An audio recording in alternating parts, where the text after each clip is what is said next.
agent of change has never been more important. Change agents lead courageously, they're resilient, and they understand the big picture. Whenever faced with key challenges, they thrive just as our panelists have done. Each of them has identified issues and causes and have organized efforts around them. Hi, everybody. I'm Rita Barreto, 2020 Chair of the Florida Commission on the Status of Women.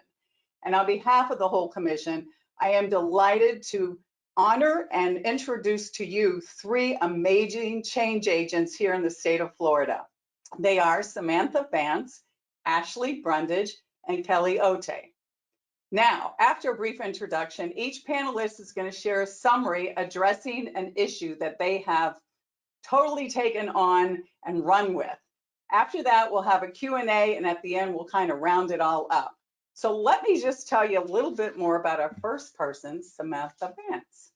Samantha is a certified youth and leadership coach, longstanding juvenile advocate, author, motivational speaker, and consultant to nonprofits and small businesses. She's the founder and executive director of Ladies Learning to Lead, a Florida statewide nonprofit organization preparing young ladies for college, careers, and life. Samantha also serves as the founder and CEO of Impact Core Group, a consulting and tech company that serves and connects nonprofit clients and consultants. Overall, her passion is to serve young people. Being one of the governor's appointees to the Delinquency Prevention State Board within the Department of Juvenile Justice. If that's not enough, Samantha serves on a number of boards and has received several high-achieving awards. Let me tell you about her favorite quote. It's leadership is a potent combination of strategy and character, but if you must be without one, be without strategy. And of course, one little fun fact about Samantha is she likes applesauce on her hash browns. So with that, I'd like to introduce you to our first agent of change, Samantha Vance. Hello, and thank you for having me. First, I want to say, as the first one up, I am so honored to be on a panel with Kelly Otte, and Ashley is amazing. So this has just been an excitement for me to join you all today. Great. Well, we couldn't be more delighted to have you here. Why don't you share a summary about an issue that you have addressed, and I suppose it's going to be about youth. Right. Well, as we know, there are a lot of challenges that are surrounded with our youth, and having been in the nonprofit field for over 10 years now and working with youth for over 20 years, as when I started when I was 19 years old. I've had a lot of challenges and issues surrounding youth, but I would say that some of the toughest challenges that I faced working with young people are helping them get out of the space that they've been trained. And a lot of times it's a dark place. They don't have the resources. The families are not giving them everything that they need to get to college or to get to a career or to even think about those things. And so trying to basically rechange their mindset, introduce them to something new has always been a challenge for me. And one story in particular, I just worked on closing out getting two young ladies into college as first generation college attendees. And their families were telling them, don't go to college, you can just work and, work a job making minimum wage, and you don't have to go to school. That's like, it's too much. And so having to teach them about the importance of education, higher education, having a solid career, and actually making a life for themselves that is not paycheck to paycheck. It was a lot of work and very challenging to kind of retrain in that sense. Well, Samantha, thank you so much for your passion and for spending your life's mission on developing our next generation of leaders. That's so admirable. Thank you so much. So Thank let me you. tell you about, oh, you're welcome. Let me tell you about our next panelist, our next agent of change. That is Ashley T. Brundage. She is founder and president of Empowering Differences. While seeking employment at a major financial institution, she self-identified during the interview process as a male to female transgender woman and subsequently was hired. She was offered a position and started as a part-time bank teller and worked in various lines of business before becoming vice president of diversity and inclusion in less than 5 years. Now that's quite an accomplishment. You obviously were producing results. Ashley recently celebrated 18 years of marriage to Whitney, and together they have 2 biological sons, Bryce 15 and Blake 13. And of course, I have to share a fun fact. She was named one of the top 100 most powerful people in the business area in Tampa Bay Business Journal in 2017, alongside key elected officials and sports team owners. So wow, we're so happy to have you here. Ashley, tell us about a challenge that you addressed. Thank you so much. I'm delighted to be here and amongst such great panelists and participate today. And when I think about challenges, obviously overcoming challenges is something that is very key for the transgender community.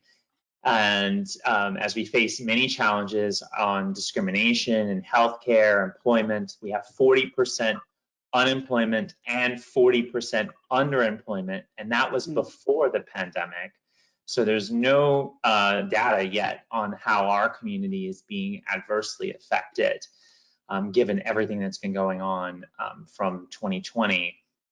But one of the things that I do to overcome these kinds of obstacles that diverse communities face, because some of the things that the trans community faces very similar to other diverse intersectional minorities, is that leadership development is in cultivating leaders is really one of those key elements to becoming a change agent.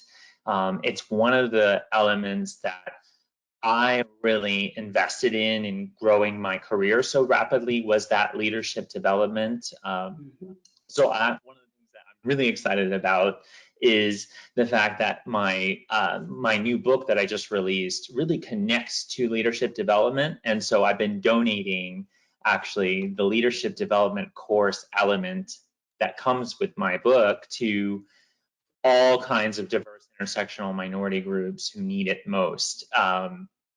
So it's been really neat to hear the feedback, how people have been engaging through this learning and development content to really help them with their career journey.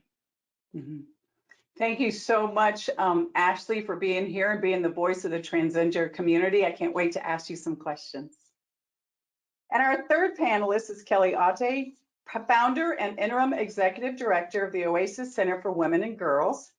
She is also the founder and executive director of the Oasis Center for Women and Girls in Tallahassee. She previously served as the executive director of the Pace Center for Girls for more than a decade. I would say that you are passionate and have a lifelong commitment to women and girls there, Kelly. She is a regular columnist at the Tallahassee Democrat, covering nonprofit organizations. She's also worked as an instructor at Florida State University, is the president of Action Consulting. Oh, there we go. We have some more chops there, and has been in leadership and instructing roles.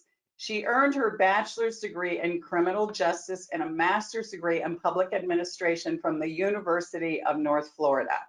A little fun fact, and this one I was so intrigued with when I read it. While running for office, she campaigned through a neighborhood on her horse, Xena. So I just thought that was very intriguing. And another thing I do want to say about Kelly is the recipient of one of the Florida Commission on the Status of Women Community Spirit Awards. So thank you for your long-term efforts. So there you go. Got some clapping there. So oh, that was nice. Thank you. You're more than welcome. Share us about your passion and a commitment that you have. Well, I love the fact that you brought Xena into it, because I try to get my horse into everything I do, which just ask. I'll find a way to tell you I ride a beautiful paint horse.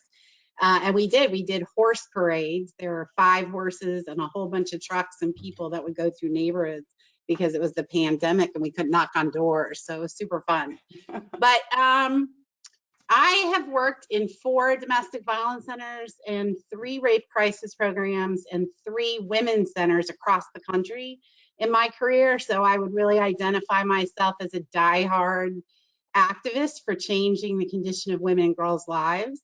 And I've done that in a multitude of different ways. When I think about challenges, I've had a lot of them because I see my work as being social change oriented, and that's very hard to do, which everybody here knows that. The biggest challenge I think that I overcame was when I was the executive director of Refuge House, which is the Tallahassee Domestic Violence and Sexual Assault Center. When I started there, the wait times for rape victims at the hospital, from the time that the law enforcement officer would show up at the door before the woman could take a shower, was 7.5 hours. And we were all pretty appalled by that. So we had developed a rape crisis response team, but it was voluntary, meaning that they didn't have to call us. The law enforcement really had the discretion on whether or not they believed a counselor was necessary. And so we were getting about 30% of the calls. And so I tried for a few years to figure out how I could sort of move the community towards collaboration. And the power issues were just enormous. And the idea from the state attorney and the sheriff that we were going to come in as counselors and advocates and have a role in that process was just very scary for them. So what I did was I went after a national grant and got it. It was about $100,000.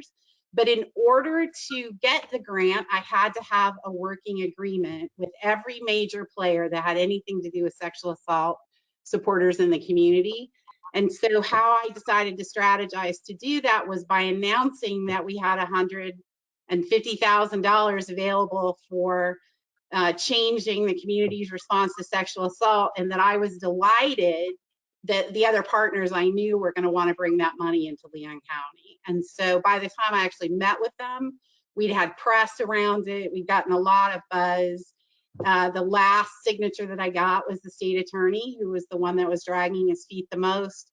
But we got it signed off on. We instituted a forensic sexual assault nurse examiner program where our trained nurses were doing the exams, and the wait time in less than 9 months, we got the wait time for women down to 3 hours, from 7.5 to 3 hours. So I'm incredibly proud of that. It was a team effort. I certainly didn't do it on my own, but it definitely changed the structure of this community and how it responded to survivors. So I was thrilled with that. And I forgot to say, I'm thrilled to be here. Thank you so much. I'm really excited to be here. Thank you. We're thrilled and honored to have you here as well. Each of you is so amazing. You know, each of you have described challenges that I do believe have been magnified throughout the COVID process. A lot of people are calling this a she session. And there have even been research recently that suggests that 1 in 4 women want to leave the workplace right now because of the second shift and the demands. So now more than ever, you know, with Samantha working on youth and Ashley working on the transgender community and Kelly working on people who have been victimized, I think your work is going to be even so much more important.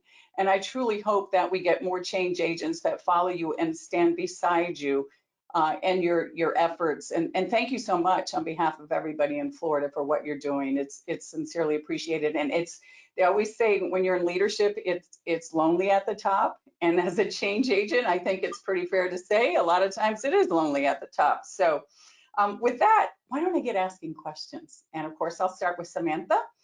What led you to work in the area of juvenile delinquency? Samantha. So, yes. So I often say that young people need to be seen, felt, and heard. And this is something that I didn't have at some point in my youth when I felt I wanted to commit suicide, because I wasn't noticed enough, I wasn't understood, and I had no voice, and essentially I had no platform to share a voice. So those things are really important when youth want to be seen, felt, and heard, and knowing that they struggle, or that I struggled with those things as a young person. I knew immediately out of high school that I wanted to help the younger generation to find their way so that they could be seen, felt, and heard. Mm-hmm. Great. I have to ask a follow-up question, with social media, to what extent do you think that has clearly magnified the problem? With social media, it has magnified the problem, but in different ways. The youth are able to be seen, right? You're physically seen. You're able to be heard because you have a platform. In some ways, you can be felt because you're understood through group chats and connecting with other people who, through DMs, right, who may just get you. But it also creates a facade of what real relationships should be. And so if you don't have that connection with someone in person, and you continue to hide behind a screen, you hide behind a name, you hide behind a picture, then you're not getting the fullness of what real relationship is. And if you don't have that full relationship diagram, if you will, then you're missing the real pieces and authenticity that comes with building relationship and comes with people knowing and understanding you. So with young people, they have to have somebody physically there at some point. And if it's a program like Oasis Center for Women and Girls, and it's a mentor from Big Brothers Big Sisters, or whatever the case, there has to be someone there. It takes a village, and that village needs to be present for those youth to be seen, truly seen, felt, and heard. Okay. Ashley, did you want to add something to her comments? No. I saw a lot of shaking heads and agreement. Wow, that was so perfect. I loved the point around authenticity. I mean, that has a lot of angles to the LGBTQ plus community and how important that is. And then I just loved your seen, felt, heard.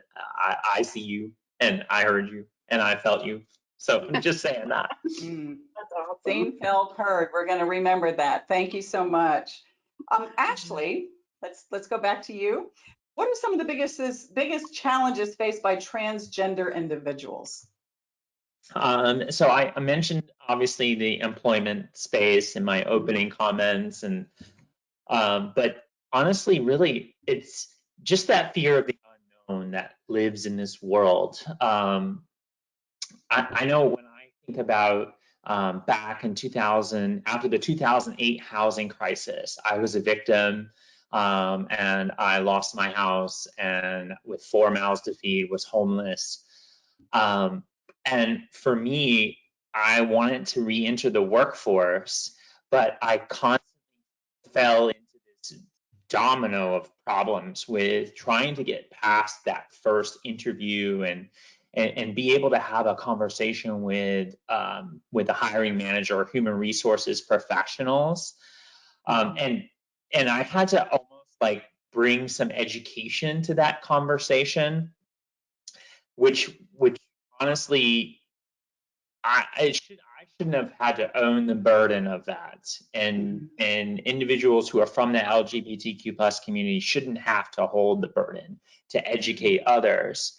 I feel like that in society, there's so much access to information, and people should have the ability to be, to showcase their allyship and be advocates for others.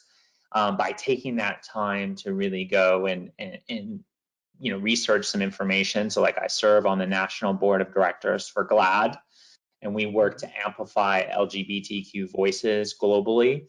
So if you're ever wondering, oh my goodness, there's so many letters at the end of this letter for LGBT, like, oh my goodness, so too much.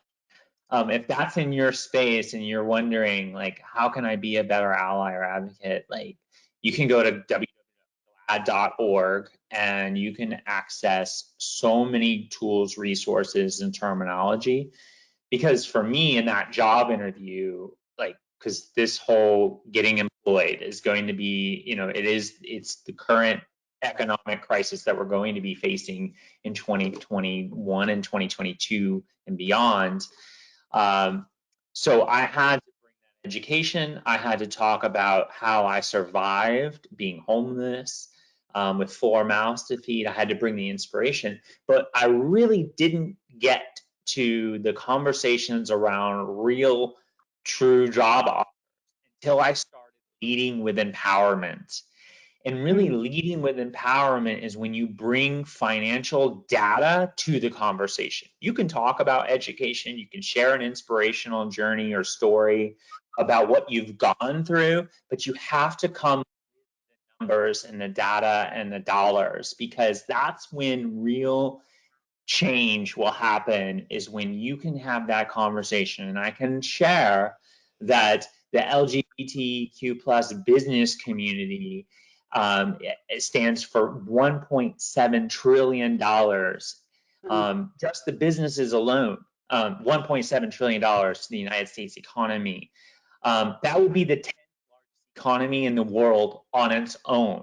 So when I have that conversation in a job interview, that's when we get past our biggest barrier that the trans community face. There are lots of other barriers, societal barriers, as I've been kind of underlyingly mentioning here, but the employment will lead to so many other problem solving. And that I think that the society will then start to integrate us, and it won't be necessarily where we'll be ostracized or seen or snickered at or giggled. I want to come back, panel in 5 years and just be the powerful businesswoman that I am. Like, I want that to be why I'm here, to talk to you today. So I don't know, this is a lot. Well, but I hear what you're saying. So I think we have a lot of work still to do, from creating the awareness and understanding to appreciation, acceptance, and embracing differences. And I think the more we get the message out, and thank you again for sharing your wisdom and your journey on this panel, because I think the work I've found doing this for over 40 years, working in anti-discrimination, a lot of what I do is people don't know, and they get in fear and they don't ask. And so they create assumptions. So the more we get people out there telling stories and making it real and encouraging people to get to know people who might not be like them, to better understand, I think the better off we'll all be. So, and I'm just delighted the bank hired you and saw how talented you are, and I wish you continued success. So thank you for being here. So the next one, let's see, Kelly. Yes, ma'am. What skills served you well as a change agent, long-term change agent? What skills? I was eager to be mentored. I stumbled into the domestic violence movement accidentally at a period of my life when it was a pretty low time in my life. And I stumbled in and literally just signed up to volunteer, and then discovered it was the first domestic violence center to open in Carson City, Nevada. And from the very beginning, from Carson City to Norfolk, Virginia to Jacksonville, every single place that I went, I was mentored by very strong advocates. And I think there are 2 things that really served me well. One is a characteristic, one is a willingness, I think. So the characteristic is that I learned early on that if I didn't use my voice, nobody may use their voice. And so I was willing, even when I was scared to death, which happened all the time, to stand up in a room full of people and say the thing that needed to be said that nobody else was in a position to say. So sometimes I would get up and I would be shaking, but I would say it. So I think that the ability to use my voice and to do it even though I was scared really was an important thing. The other thing that happened for me early on that has been incredibly important in my work is that I was mentored to understand that you can't work for a quality for women without also looking at oppressions in every other area. And so early on, I connected social justice work with women and girls, with ending racism, with looking at LGBTQ issues. And it forced me to have to take a hard look at myself in really strong and determined ways. And that, I believe, has been the backbone of pretty much everything that I've done for the last 25 or 30 years, because I see us as connected. So I both have an expertise in certain areas and I'm a student in other areas.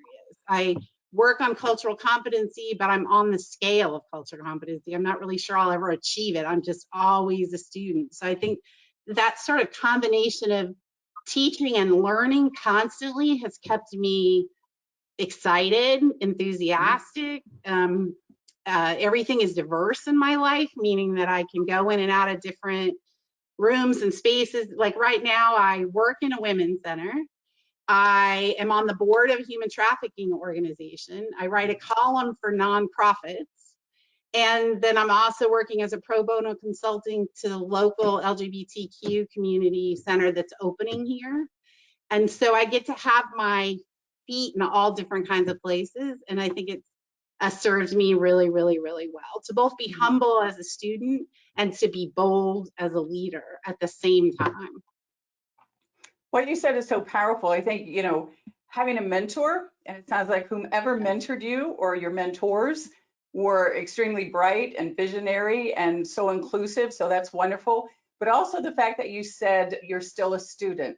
Yeah. And I think that is so important today, because we've come from a time, you just think about leadership, come from a time where it was command and control, and what I knew made me smart, and what you didn't know made you not so smart, to a time where we all have to be students because everything's changing so rapidly. So I want to hear from the other two. I just want to jump to that and just ask each of you, Ashley and Samantha, did you have a powerful mentor that really impacted your life and your life's journey? Samantha? Yeah, I did not as a young person, as a teen, but at 19, which still teen, but not, I got my first mentor. His name is Chris Nolan, and I didn't know he would be a mentor, but he was just someone who kind of took me on. He worked for Microsoft at the time, and at that time, my major was computer science. And so I met him at a conference, and he just thought I was a bright and shining star. And I thought he was amazing. He worked side by side with Bill Gates. So he was just like this big deal. And when he said, here's my card and my cell numbers on the back, call me anytime, I'm like, are you kidding me? So after that, he just continued to pour into my life. I took different turns in my quest to find myself. And I went to ballet school. He paid for ballet school for me, moved to San Francisco, and he gave me, what was it, the BART. He gave me tickets to ride the BART to and from school and different places. And he was just always guiding me in my life and career and school and everything. And to this day, we are still in contact. He was my first example of what real mentorship looks like. And I often give to my girls the same thing I got from him. Mm-hmm. How powerful, you know, what a great lesson. And, you know, not to be intimidated by somebody who asked to be your mentor. That could have been a very intimidating situation, but hats off to you that you knew that was a great opportunity, you embraced it, and you didn't let your mentor down either. Look at all that you have done. So that's amazing. So Ashley, I think you wanted to pipe in as well regarding a mentor. Yeah, I just wanted to say, you know, sometimes when you ask the question for someone to be a mentor, it can be kind of exhausting sometimes and overwhelming. So I don't know, I tend to look at mentorship as small actions of takeaways that you can pull away from someone who is a leader. Like, for example, a couple minutes ago when Kelly said, humble as a student, bold a leader. Like, to me, like, she just mentored me some, and I took that away and I wrote that down and I categorized that, because like that was really powerful, and in remembering that we can all learn something, but then we have to use that information to be bold, to make actions. But for me personally too, I would say having, you know, grown my career from part-time bank teller to vice president diversity inclusion in less than 5 years, like I needed a lot of mentors. But I almost kind of view them also as sponsors. And I think it's really important that you have sponsors in your journey, people who you can go to and say, hey, I need this, or hey, what can I do to help you with this? And having that is really important. I've had many people across the banking financial services industry in that space, but also mentors can also be people who you are really closely tied to as well. So for me, Whitney was one of my biggest mentors and helping me survive life. I mean, she's taught me so much about how to be a powerful woman.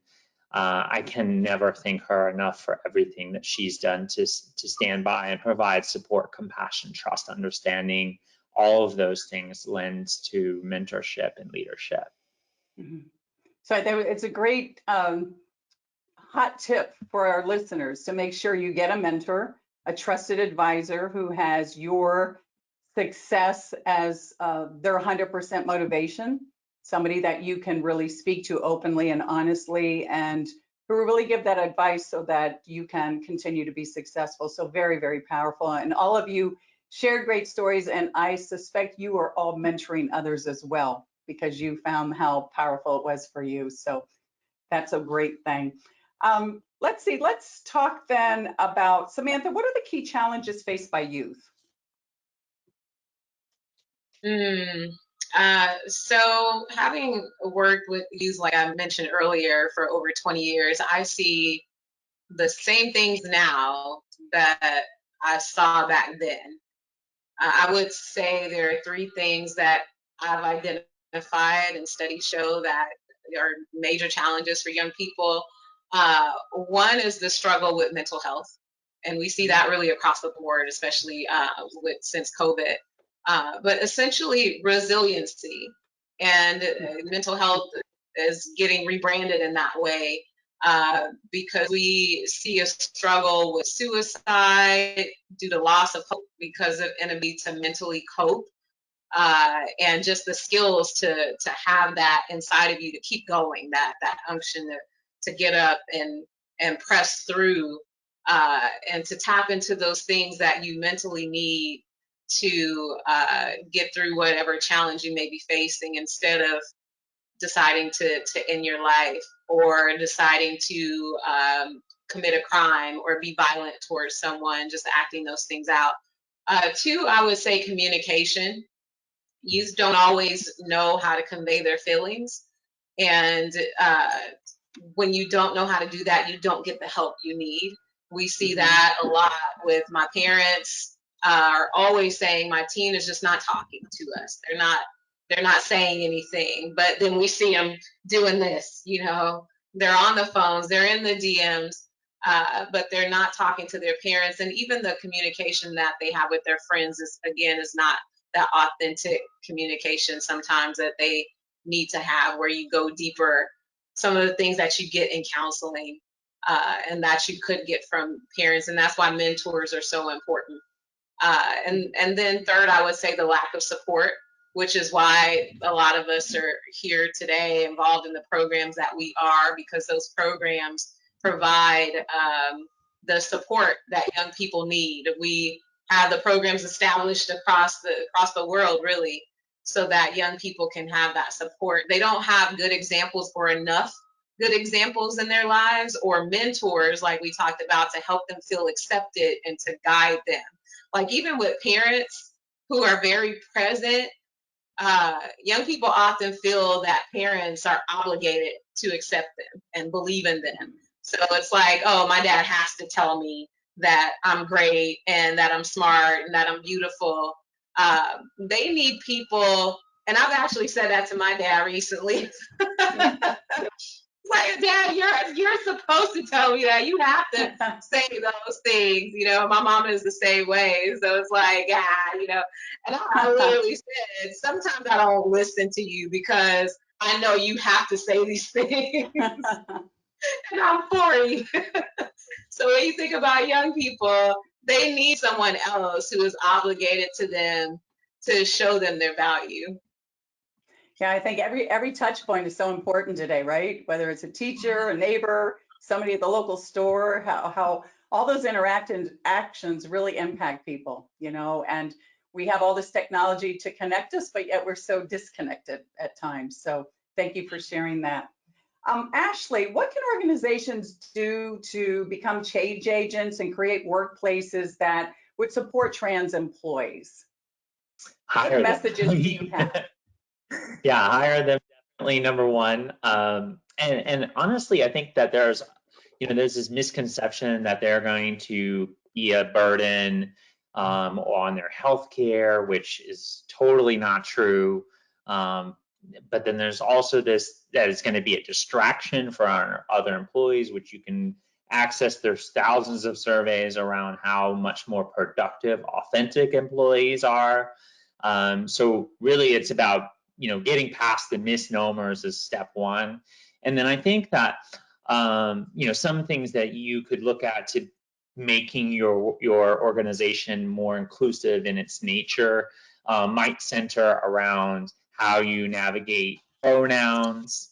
That's a big topic these days, and how people are addressed and how people want to be addressed, because and I think it was Samantha who mentioned validation being so important in how we structure and how we support youth. It's the same thing, like LGBTQ plus people want to be validated. They want their identities validated.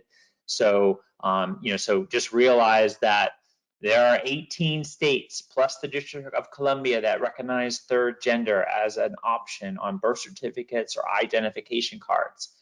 And Florida is a hot spot for people always wanting to move to Florida. So that's going to be, coming down the pipeline. So if you're not thinking about that now, how you can make sure your workforce is your workplace and workforce is inclusive, and how they communicate with others. If you have a hard time recognizing that my pronouns are she and her and hers, imagine how much harder it might be for you to get past or get out of your own way for someone who uses they, them, and their, or ze, them, and their as their pronouns. So there's a lot going on in this space, right? So invest the time and energy to connect with those who have the tools and resources that are there to be able to educate your organization to really move forward. And it's really not a huge financial burden to educate your employees. It can be really relatively small in comparison to some of the things that you're already spending on around education and leadership development. All of these things kind of stands in the same arena. It could be a huge expense not educating, right? You said it. All right, thank you. Kelly, what trends have you noticed when it comes to issues impacting girls and women? Both good and bad. I think that the pandemic is hitting women and girls in an extraordinary way. I know in particular for girls, it's more isolating. The girls who are at risk in their homes are at twice as much risk in their homes. Some of the risk factors that we see with girls, things like not being allowed to come to school so they can stay home and take care of a younger sibling, those things are just amplified in the pandemic. So I'm very worried about the mental health of girls right now. But there's also some really fun things happening in Tallahassee anyways, in Leon County. Black women make up the largest growing percentage of entrepreneurs in our community, and that's very exciting to me. It's also it's one of those things where you stand back and scratch your head because it doesn't translate into sort of the mainstream economic image that people have for who is driving money in our county. And so, but I'm thrilled about that. And I see enormous networks of women entrepreneurs who are trying to do really great things, usually one woman businesses. So I'm really excited about that. I think some other exciting things for women are, we are making gains, especially in the elected positions.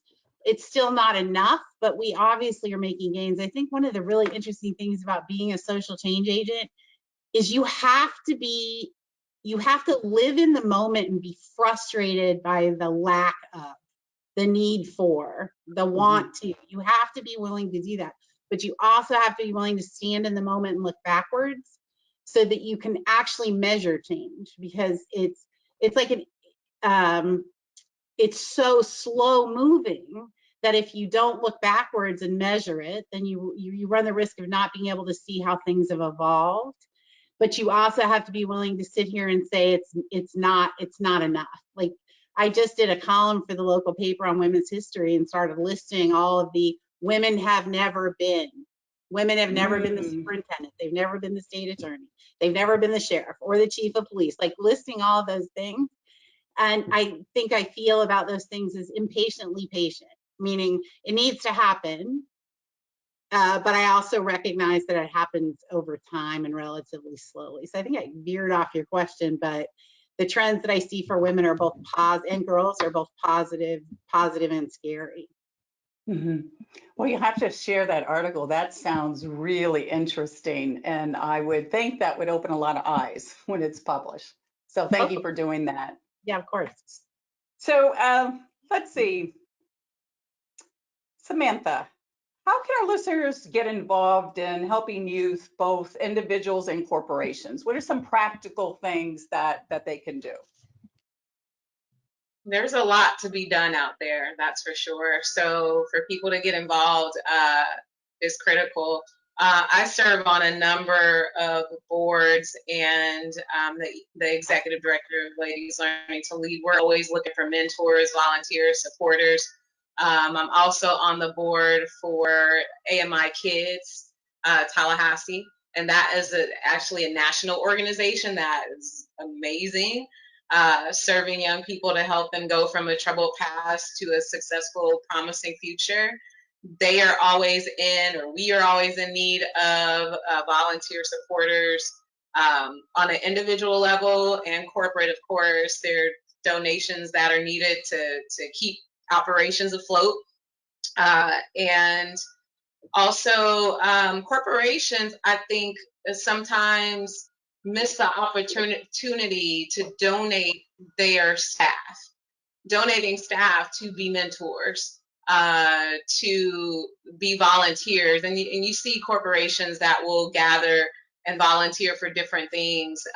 But I think there can be more of that along with any monetary donations. And I'm the chair of community engagement for the DJJ State Board, and we want to know what programs are out there. Like what are nonprofits doing to help youth thrive throughout the state? Great, that's wonderful. I know with the Florida Commission on the Status of Women on our website, we highlight like-minded or like-visioned organizations so that we can have like one-stop shopping where people can go to find out how they can get involved in women's issues. So I think our listeners should look in their communities and at a state level to see what areas they're passionate about and look up those organizations. Hopefully we'll be able to share the information that you just stated. So thank you for that. Ashley, if there was one thing that you could change that would make the biggest positive impact in the lives of trans people, what would it be? Wow. Only one. Yeah, just one. Wow.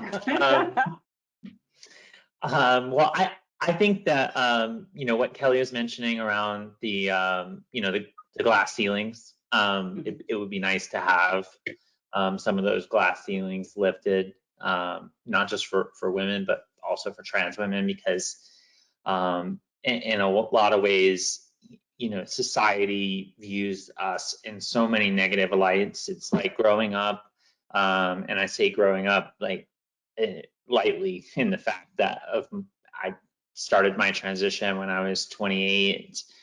So I had already kind of grown up, but then I had to really grow up. But when I was looking for that job that I mentioned earlier in the panel, honestly, there's really two arcs in our society for trans women, and it's you could either be a sex worker or you could be a drag queen, and I didn't want to fall for that, and I wanted to go against that societal norm and fight against it. So I just think that I really would hope that employers would get out of their own way and really see the trans community for what they actually hold and possess, which is a secret recipe for success for your organization. I mean, think about this. You could potentially hire someone with lived experiences across both genders or multiple gender continuums. They might necessarily have lived experience that would be able to help them relate to clientele of every single gender background and experience. Think about how valuable that person could potentially be on your workforce. So when you look at it from that perspective and stop getting out of your own way and seeing us as an obstacle and see us as a huge asset to your organization, that's when real change, I think, will happen.